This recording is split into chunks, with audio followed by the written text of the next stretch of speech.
సిద్ధు జొన్నలగడ్డ. మనం ముందుగా చెప్పుకున్నట్లు సిద్ధు టెర్రిఫిక్ యాక్టర్. బట్ యాక్టింగ్‌లో టెర్రిఫిక్ అయితే సరిపోదు. డెసిషన్ మేకింగ్‌లో కూడా టెర్రిఫిక్‌గా ఉండాలి. 'డీజే టిల్లు' లాంటి బ్లాక్ బస్టర్ తర్వాత సిద్ధు వేరే ఏ మూవీ చేయకుండా ఆలోచించి మరీ 'టిల్లు'కి సీక్వెల్ చేశాడు. ఒక మూవీ క్లిక్ అయిన వెంటనే మధ్యలో ఏ మూవీ చేయకుండా ఆ మూవీకి సీక్వెల్ చేయడం బహుశా 'రెబెల్ స్టార్' ప్రభాస్ తర్వాత సిద్ధునే. అంతలా ఆలోచించే సిద్ధు 'టిల్లు' సీక్వెల్ తర్వాత 'జాక్' చేశాడు. 'జాక్' స్టోరీ వినే సిద్ధు సినిమా చేసాడా అనిపిస్తుంది. స్పై సినిమాలకు ఉండాల్సిన ట్రీట్మెంట్ 'జాక్'లో ఏ కోశానా ఉండదు. సిద్ధు ఒక్కడే స్క్రీన్ మీద డైనమైట్‌లా పేలితే సరిపోదు. స్టోరీలో డెప్త్ లేకుంటే సిద్ధు పర్ఫార్మెన్స్ బూడిదలో పోసిన పన్నీరేని 'జాక్' మరోసారి ప్రూవ్ చేసింది.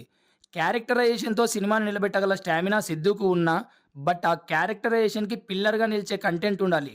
కంటెంట్ లేకుంటే పెద్ద పెద్ద స్టార్ సినిమాలనే బాక్సాఫీస్ దగ్గర వెనక్కి పంపించిన ప్రేక్షకులు మన స్టార్ బాయ్‌ని వదిలేస్తారా? అంత ఔట్‌డేటెడ్ స్టోరీని ఎలా ఒప్పుకున్నారు అనేది పాయింట్. 'జాక్‌గా' సిద్ధు ఓకే. 'అఫ్షన్ బేగం' క్యారెక్టర్ వైష్ణవికి అతికించినట్లుంది.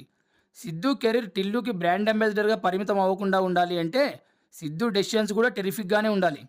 ప్రస్తుతానికి సిద్ధు చేతిలో 'తెలుసు కదా' అని ఒక ఫ్యామిలీ జానర్ ఫిల్మ్ ఉంది. నెక్స్ట్ అనౌన్స్‌మెంట్స్ ఇంతవరకు క్లారిటీ లేదు.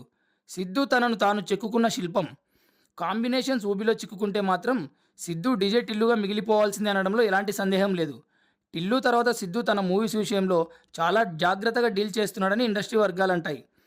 సిద్ధు నెక్స్ట్ ప్రాజెక్ట్ 'జాక్'లా నాన్‌సెన్స్ కాకుండా సెన్సేషనల్ హిట్ అవ్వాలని ప్లీజ్ షేర్ అండ్ సబ్స్క్రైబ్.